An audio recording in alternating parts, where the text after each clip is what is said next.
Friends, welcome back to Mazhathulli creations. ഈ channel നിങ്ങൾ ആദ്യമായിട്ടാണ് കാണുന്നതെങ്കിൽ സബ്സ്ക്രൈബ് ചെയ്യാൻ മറക്കല്ലേ. പ്രിയങ്ക ആരുടെയും കണ്ണിൽപ്പെടാതെ രക്ഷപ്പെട്ടു പോകാൻ തുടങ്ങിയപ്പോൾ നേരെ വന്ന് പെട്ടത് വരുണിന്റെ മുന്നിൽ തന്നെ. പ്രിയങ്കയെ കണ്ട ഒരു നിമിഷം വരുൺ അങ്ങനെയങ്ങ് നോക്കി നിൽക്കുന്നു. വരുണിനെ കണ്ട പ്രിയങ്ക ഞെട്ടി നിൽക്കുകയാണ്. എന്നാൽ പെട്ടെന്ന് തന്നെ പ്രിയങ്ക മുഖം മറച്ച് അവിടെ നിന്നും പോകുന്നു. ഒന്നും മനസ്സിലാകാതെ നിൽക്കുകയാണ് വരുൺ. ഞാൻ കണ്ടിട്ടുണ്ടല്ലോ, പ്രിയങ്കയുടെ വീട്ടിലെ ജോലിക്കാരിയാണെന്ന് തോന്നുന്നു എന്നൊക്കെ വരുൺ മനസ്സിൽ വിചാരിക്കുന്നുണ്ട്. ഇതേ സമയം വളരെ പെട്ടെന്ന് തന്നെ സ്റ്റെപ്പ് ഇറങ്ങി താഴേക്ക് വന്നിട്ട് ശരത്തും പ്രിയങ്കയും വന്ന് കാറിലേക്ക് കയറി. ഈ വേഷത്തിലാണോ ഞാൻ ലൊക്കേഷനിലേക്ക് വരാൻ പോകുന്നത്?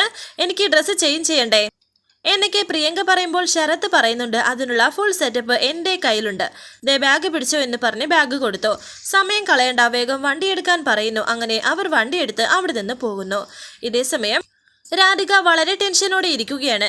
ഫ്രണ്ട്സ് പറയുന്നു, എടോ താൻ ടെൻഷനാകണ്ട, പ്രിയ പറഞ്ഞ സമയത്ത് തന്നെ ഇവിടെ എത്തും. ഇതെന്താ കുഴപ്പമെന്നറിയോ? താൻ കോളേജിലൊന്നും പോവാത്തോണ്ടാണ്. ഞങ്ങളൊക്കെ എത്ര പണി ഒപ്പിച്ചിരിക്കുന്നു, ഇതുവരെ ആരും പിടിച്ചില്ലല്ലോ.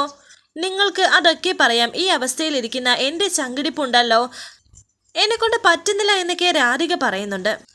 ആ സമയത്താണ് വരുൺ അവിടേക്ക് വന്നത്. ടെൻഷനോടെ എല്ലാവരും വരുണിനെ നോക്കി നിൽക്കുന്നു. നിങ്ങളാരും ടെൻഷൻ അടിക്കണ്ട, എനിക്ക് ഇയാൾ ഒരുങ്ങി നിൽക്കുന്ന ഒരു ഫോട്ടോ എടുക്കണം എന്ന് വരുൺ പറയുമ്പോൾ ഫ്രണ്ട്സ് പറയുന്നു, അതിന് ഒരുക്കം കഴിഞ്ഞിട്ടില്ല. എത്രയും കഴിഞ്ഞിട്ടുണ്ടോ? എനിക്ക് അത്രയും മതിയെന്ന് വരുൺ. അത് ശരിയാവില്ല, ആചാരത്തിന് എതിരാണത് എന്നൊക്കെ ഫ്രണ്ട്സ് പറയുന്നുണ്ട്. രാധിക മുഖം തിരിച്ചു നിൽക്കുകയാണ്. പ്രിയങ്ക താൻ ഇങ്ങോട്ടൊന്ന് തിരിഞ്ഞേ എന്ന് വരുൺ പറയുന്നു. എടോ ഞാനൊരു ഫോട്ടോ എടുത്തോണ്ട് പോകുന്നു, അത്രേ ഉള്ളൂ എന്ന് വരുൺ. വേണ്ട, അതൊക്കെ വിവാഹം കഴിഞ്ഞതിന് ശേഷം എന്ന് രാധിക. പിന്നെ ഇതിനു മുമ്പ് ഞാൻ തൻ്റെ ഫോട്ടോ എടുത്തിട്ടില്ലേ?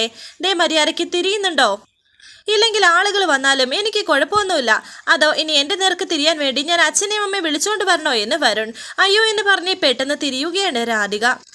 രാധികയെ ഈ വേഷത്തിൽ കണ്ട വരുൺ സന്തോഷത്തോടെ നിൽക്കുന്നു. എന്നാൽ ഒന്നും മനസ്സിലാകാതെ നിൽക്കുകയാണ് രണ്ട് കൂട്ടുകാരികൾക്കും. എന്ത് രസമാണോ തന്നെ ഈ വേഷത്തിൽ കാണാൻ. ഞാനൊരു സത്യം പറയാം, എൻ്റെ മനസ്സിൽ ഞാൻ ഒരുപാട് തവണ തന്നെ ഇതുപോലെ കണ്ടിട്ടുണ്ട്. ദേ ഇതുപോലെ തന്നെ.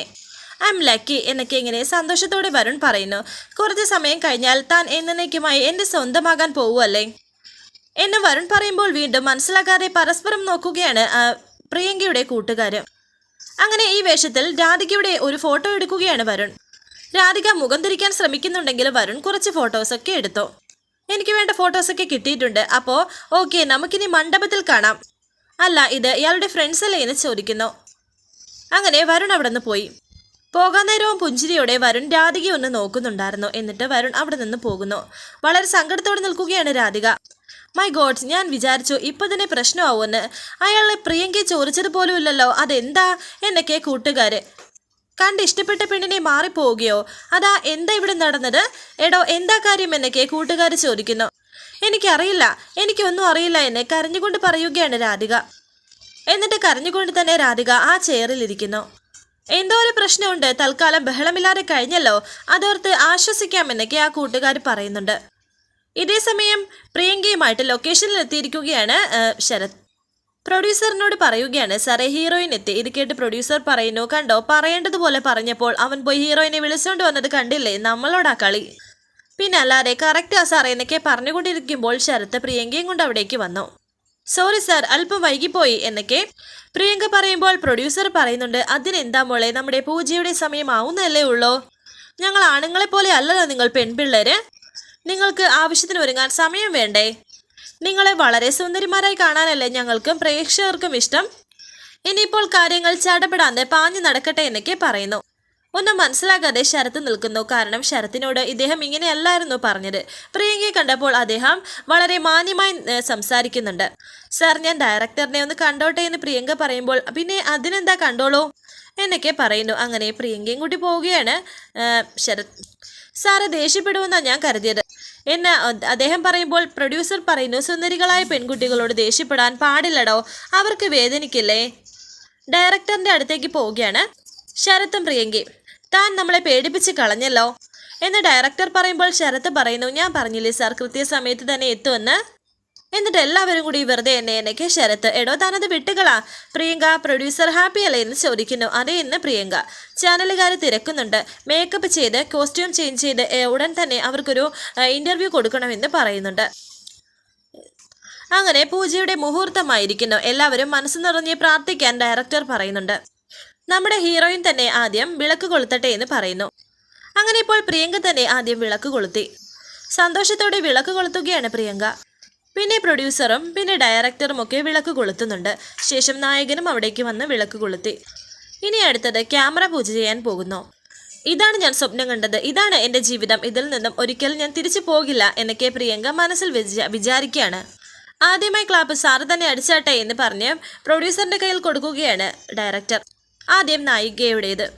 സ്വിച്ച് ഓൺ ചെയ്യാൻ പോവുകയാണ് എന്ന് പറഞ്ഞിട്ട് സ്വിച്ച് ഓൺ ചെയ്തത് നായികയുടെ ക്ലാപ്പ് അടിച്ചു. അങ്ങനെ ആ ചടങ്ങും കഴിഞ്ഞിരിക്കുന്നു. രാധികയാണെങ്കിൽ ടെൻഷനിലാണ്. പ്രിയങ്ക കൃത്യസമയത്ത് തിരിച്ചെത്തില്ല എന്നൊക്കെ ചോദിക്കുന്നു. അധികം വൈകാതെ അച്ഛനും അമ്മയും ഇങ്ങോട്ടേക്ക് വരും. അവർ ഈ വേഷത്തിൽ എന്നെ കണ്ടാൽ ഇത് കേട്ട് ഫ്രണ്ട്സ് പറയുന്നു അവരിങ്ങോട്ട് വന്നാൽ എന്തെങ്കിലും പറഞ്ഞ് ഞങ്ങൾ അവരെ സമാധാനിപ്പിച്ചോളാം, പേടിക്കണ്ട. ഇത് കേട്ട് രാധിക പറയുന്നു പേടിക്കണ്ടെന്നോ, നിങ്ങൾക്ക് എങ്ങനെയാണ് ഇങ്ങനെ പറയാൻ തോന്നുന്നത്? ഇത്രയും ഒരു അവസ്ഥ നിങ്ങളുടെ വീട്ടിലെ ചടങ്ങിലാണ് നടക്കുന്നതെങ്കിൽ നിങ്ങൾ സഹിക്കുമോ? സംഭവിച്ചു പോയില്ലേ, ഇനിയിപ്പോൾ പറഞ്ഞിട്ടെന്താ? പ്രിയങ്ക ഇപ്പോൾ വരും, അവരെ പുറപ്പെട്ടിട്ടുണ്ടെന്നാണ് എനിക്ക് തോന്നുന്നത്. രാധികയെ തിരക്കി അവിടേക്ക് വന്നിരിക്കുകയാണ് നന്ദൂട്ടൻ. ചേച്ചി രാധികേച്ചി എവിടെയെന്ന് സോനയോട് ചോദിക്കുന്നു. ഞങ്ങൾ കണ്ടില്ല എന്ന് സോന പറയുമ്പോൾ നന്ദൂട്ടൻ പറയുന്നു ഈ ചേച്ചി പിന്നെ എവിടെ പോയെന്ന്. പ്രിയങ്കേച്ചി രാധികേച്ചി എവിടെയെന്ന് നന്ദൂട്ടൻ രാധികയോട് ചോദിക്കുന്നു. രാധികയാണെങ്കിൽ മുഖം കൊടുക്കാതെ താഴ്ന്നിരിക്കുകയാണ്. പുറത്തു പോയി തിരക്ക്, വെറുതെ എന്തിനാ ഞങ്ങളെ ബുദ്ധിമുട്ടിക്കുന്നത് എന്നൊക്കെ സോനയൊക്കെ പറയുന്നുണ്ട്. നിങ്ങളെന്തിനാ ദേഷ്യപ്പെടുന്നത്? പ്രിയങ്കേച്ചി ഇങ്ങോട്ട് നോക്കിയോ എന്ന് പറഞ്ഞ് രാധികയുടെ മുന്നിലേക്ക് വന്ന് നോക്കുകയാണ് നന്ദൂട്ടൻ. രാധിക ഈ വേഷത്തിൽ കണ്ട നന്ദൂട്ടന് ഒരുപാട് സന്തോഷമാകുന്നുണ്ട്. ചേച്ചിയാണോ മണവാട്ടി എന്ന് ചോദിക്കുന്നു. ചേച്ചിയെ ഈ വേഷത്തിൽ കാണാൻ ഞാൻ എന്തോരം ആഗ്രഹിച്ചെന്നറിയോ, അവസാനം ഈശ്വരൻ അങ്ങനെ തന്നെ തീരുമാനിച്ചല്ലോ എന്നൊക്കെ നന്ദൂട്ടൻ വളരെ സന്തോഷത്തോടെ പറയുന്നു. നന്ദൂട്ട, ചേച്ചിയെ ഈ വേഷത്തിൽ കണ്ട കാര്യം മോൻ ആരോടും പറയരുത് കേട്ടോ എന്ന് രാധിക പറയുമ്പോൾ നന്ദൂട്ടൻ ചോദിക്കുന്നു അതെന്താണെന്ന്. രാധിക വീണ്ടും പറയുന്നു അത് പറയാൻ പാടില്ല, പറയില്ലെന്ന് മോൻ ചേച്ചിക്ക് വാക്ക് തരാനും പറയുന്നു. ചേച്ചിക്ക് വാക്ക് താ മോനെ എന്നൊക്കെ പറയുകയാണ്. അങ്ങനെ നന്ദൂട്ടൻ വാക്ക് കൊടുത്തു. ശരി, ഞാൻ ആരോടും പറയില്ലെന്ന് പറയുന്നു. എന്നാൽ മോൻ പൊയ്ക്കോളൂ, കുറച്ച് കഴിഞ്ഞ് ചേച്ചി അങ്ങോട്ട് വന്നോളാം, ആരോടും പറയരുത് കേട്ടോ എന്നൊക്കെ രാധിക. എന്നാലും ശരി, എനിക്ക് രാധികേച്ചിയുടെ കല്യാണം കാണാമല്ലോ, ഞാൻ ആരോടും പറയില്ലെന്ന് പറഞ്ഞ് സന്തോഷത്തോടെ നന്ദൂട്ടൻ പോയി. ആ ചെറുക്കൻ കുഴപ്പമുണ്ടാക്കോ എന്ന് സോന. അവനെ വിശ്വസിക്കാം, അവൻ കുഴപ്പമുണ്ടാക്കില്ല, പക്ഷെ അവൻ പറഞ്ഞത് കേട്ടില്ലേ, മുഹൂർത്തത്തിന് സമയമായി, പ്രിയങ്കയെ വിളിക്കുകയെന്ന് രാധിക. അങ്ങനെ ഇപ്പോൾ സോന പ്രിയങ്കയെ വിളിച്ചു. പ്രിയങ്കയാണെങ്കിൽ ഒരു ഇന്റർവ്യൂവിലും ഒരു കോള് 1 മിനിറ്റ് എന്ന് പറഞ്ഞ് പ്രിയങ്ക അല്പം മാറി നിൽക്കുന്നു. പ്രിയങ്ക മുഹൂർത്തമാവാറായി, പെണ്ണിനെ കൂട്ടിക്കൊണ്ടുവരാൻ ആളുകൾ ഇപ്പോൾ എത്തും, നീ എവിടെ എത്തിയെന്ന് ചോദിക്കുന്നു. സോന, ഞാൻ ഇവിടെ നിന്ന് ഇറങ്ങിയിട്ടില്ല, മീഡിയക്കാരോട് സംസാരിച്ചുകൊണ്ടിരിക്കുകയാണ്, കുറച്ചു നേരം കൂടി എന്തെങ്കിലും ചെയ്തേ പറ്റൂ എന്നൊക്കെ പ്രിയങ്ക. എടി, ഇനി ഒന്നും ചെയ്യാൻ പറ്റില്ല, അത്രയ്ക്ക് ക്രിട്ടിക്കലാണ് സിറ്റുവേഷൻ എന്നൊക്കെ സോന. എനിക്കിപ്പോൾ ഇവിടെ നിന്ന് ഒഴിഞ്ഞു മാറാൻ സാധിക്കില്ല, ഇവിടെ എനിക്ക് കിട്ടുന്ന ട്രീറ്റ് എന്തൊക്കെയാണെന്ന് അറിയോ? ഒരു സൂപ്പർ താരത്തിന് കിട്ടുന്ന ട്രീറ്റാണ് എനിക്കിവിടെ കിട്ടുന്നത്. ഇനി എന്നെ വിളിക്കല്ലേ, നിങ്ങൾ എങ്ങനെയെങ്കിലും ഒന്ന് അഡ്ജസ്റ്റ് ചെയ്തേ പറ്റൂ, ബൈ എന്ന് പറഞ്ഞിട്ട് പ്രിയങ്ക ഫോൺ വെച്ചു. രാധിക സോനയോട് ചോദിക്കുന്നു എന്തായെന്ന്. സോന പറയുന്നു അവളെ പുറപ്പെട്ടിട്ടില്ല, അവിടെ എന്തോ തിരക്കിൽ നിൽക്കാണ്. രാധിക ടെൻഷനാകുന്നു. ഞാൻ വിളിക്കാം, ഞാൻ സംസാരിക്കാം അവളോട്, ഫോൺ താ എന്നൊക്കെ പറയുന്നു. സോന, ഇറ്റ്സ് സീരിയസ്, പ്രിയങ്ക എത്തിയില്ലെങ്കിൽ എൻ്റെ അമ്മോ എനിക്ക് ആലോചിക്കാൻ പോലും വയ്യ എന്നൊക്കെ കൂട്ടുകാർ പറയുന്നു. ഞാൻ അപ്പോഴേ പറഞ്ഞതാ ഈ വേഷം മാറലും ഒളിച്ചോട്ടോ ഒന്നും വേണ്ട എന്ന്.